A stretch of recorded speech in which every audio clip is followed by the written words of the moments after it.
in Accra, Ghana, ongoing right now, is the CAF Awards. Mo Salah is in top lead to win that one. Let's listen to some of the nominees they're talking about at the AFCON and, of course, the CAF Awards. Let's do them right back.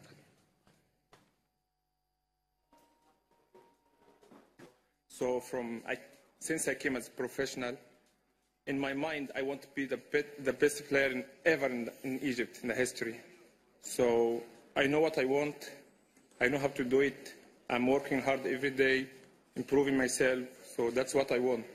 So I think I'm going well. I'm doing well at the moment. So I'm going to see even in the future, this one and next one and next one. So I think we have a good national team, and we did very well in Africa Cup and qualification for the World Cup. We did very well, and we qualified. We deserved that. Everyone saw that.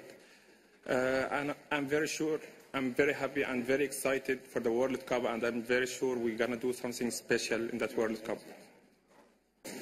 We're in the same team, and we're happy to be in the same team, and we are defending the same color, and we are happy to play together. We always enjoy to play alongside of us, and yeah, for sure, I think Liverpool gonna win the Ballon d'Or, and we are looking forward.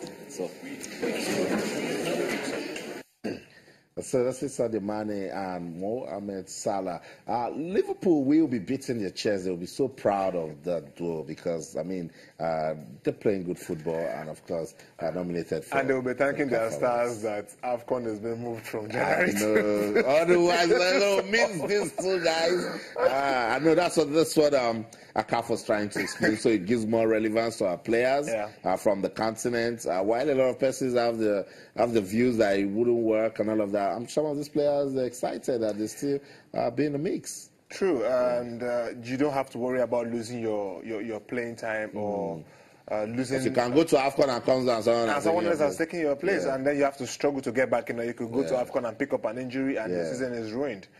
So it's good.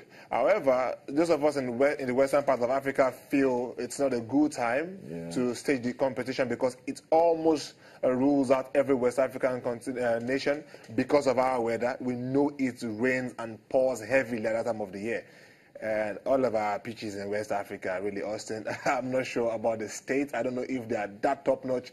I don't know how many of them can host a football game after a heavy downpour. So it doesn't leave us in a very good state at the moment. But I think CAF will be able to sort that out. But then credit to Sadio Mane and Mohamed Salah for an incredible year they've had. Sadio Mane particularly, I think this is the second year consecutively that he's made the final 3 shortlist, and he will be able to beat his chest and say, yeah, from an obscure team, from an obscure league down to Southampton in England and all the way down to Liverpool, he's having quite a great 2 years. So that's it. We're still waiting for the big announcement who's going to emerge the 2017 African Footballer of the Year. But one award has dropped is the Women's National Team of the Year. It's South Africa. Bayana. And credit to the Bayana. Yeah, about the only senior national team that was involved in the tournament this year. Well, no disrespect, but aside from the COSAFA, the female version of the COSAFA Cup, which is a competition played in the northeastern and southern African parts of the continent, no other African national team, female national team, was involved in a tournament or a competition per se. Yeah, we talked about the Super Falcons. We know that already. Going over that would be a cliche, but hey, the Bayana went there and won that tournament, and they are deserved winners. Credit to, or a big shout out to the Nigeria under-20, the Super Falcons. If they had won, it wouldn't have been a surprise, considering the way they have been beating every opponent this year. 6-0 away from home, a 9-1 on aggregate, stuff like that. Very close to qualifying for the World Cup. But yes, moving very close, but you cannot disrespect the national team, the senior national team who won a tournament. It's South Africa, right? And I'll tell you, because this South African team, they've been busy. And that's why when we talk to the Nigerian Football Federation... but also, all we could have done in that time would have been to play friendlies. They had a tournament to play. Yeah. They won the tournament.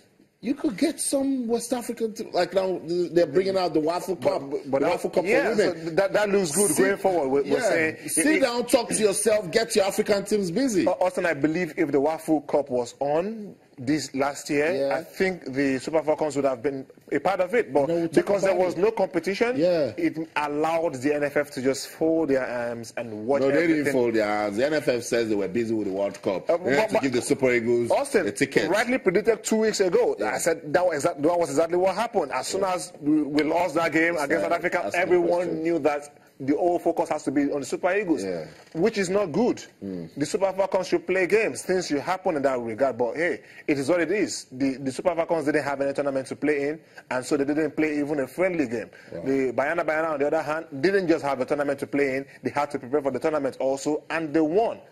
Credit to them. Deserved. That's right. Well deserved. So the states were balanced here. We're going to dissect the issues the way they come. We're still waiting for more announcement from Accra. That's the venue for the CAF Awards. As they come, we will let you know. Sports Tonight on Channel TV. Let's go on this final break. When we come back, I will just run through the nominees once again and see where the awards will be going. Don't go anywhere. Stay with us.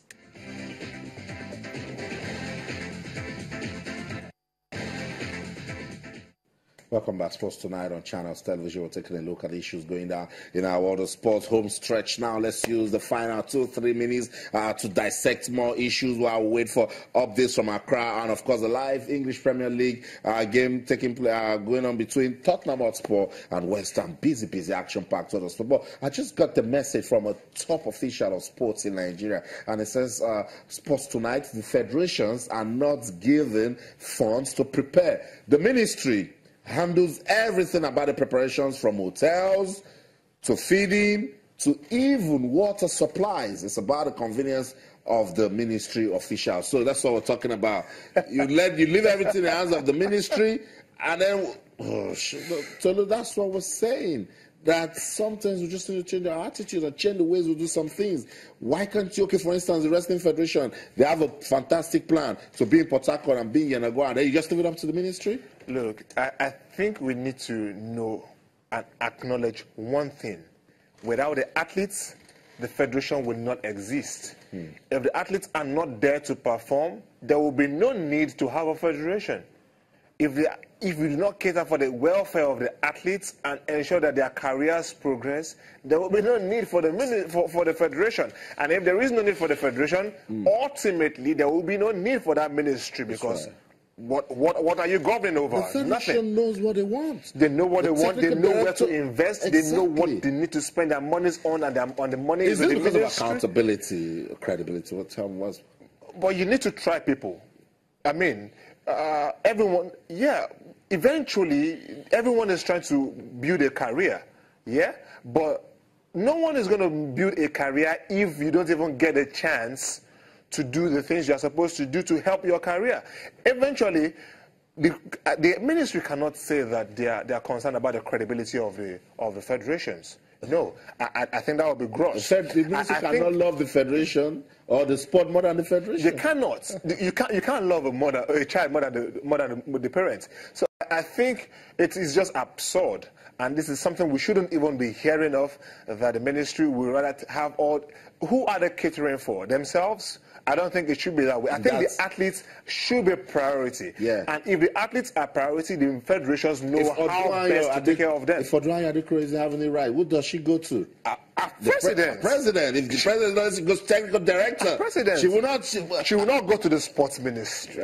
She doesn't have a business at the sports ministry. The only thing the sports ministry can do for her is to get infrastructure in place for her to train in Nigeria. And that's what that message is addressing, that because they are not directly involved, they'll do things at their convenience. And at that rate, it equally means that you slow down things. You slow a lot of things down. Secondly, it means that you can't take some decisions at the snap of the finger, because you're going to have to get back to talk to someone before you can make some decisions. Look, this is not the way it should be run. If we do not have absolute trust in the federation heads, then there is no point. We can as well run everything from the ministry. Yeah. You need to have some trust in them and expect them to deliver on the set targets, on the set goals, on a yearly and quarterly basis. We'll continue to monitor that issue. Tolu Olorumoteni, thank you so much for stopping by.